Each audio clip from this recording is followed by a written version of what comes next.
खूप दिवस झालं चवळीची भाजी काही मी खाल्ली नव्हती. मग म्हटलं चला आज चवळीची भाजी बनवूया. थोड्याशा मिरच्या होत्या, मला आज मिरच्याच कमी पडल्या, तर काल मार्केटमधून आणायला विसरले. आणि आमच्यासाठी ही चवळीची भाजी आम्ही चवळीची म्हणतो. इथं पुण्यात चवळीची म्हणतो, गावाला ह्याला तांदूळजाची भाजी म्हणतात बरं का. तर आता तुम्ही काय म्हणता मला नक्की सांगा. मिरची आधी भाजून घेतली, लसूण टाकला आणि भाजी धुतली होती 2-3 चांगले पाण्याने आणि ती भाजी टाकली. एवढंच, बाकी काहीही टाकत नाही आणि मीठ टाकते. डब्बेवाल्यांसाठी आहे ना ती दुसरी रस्सा भाजी बनवली होती. ही डब्बेवाल्यानं जर भाजी द्यायची म्हटली तर मला काही डबा तो परवडायचा नाही बरं का.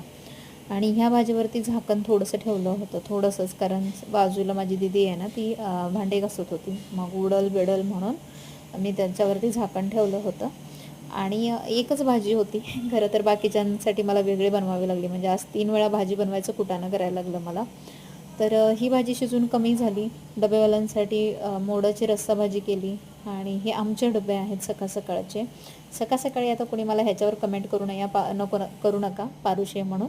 व्हिडिओ आवडत असतील तर चॅनलला तेवढं सबस्क्राईब करून घ्या बरं का, आणि कमेंट करायला विसरू नका. आता सध्या तरी सकाळचे 3 डबे आणि संध्याकाळचे 3 डबे एवढेच डबे माझ्याकडे आहेत.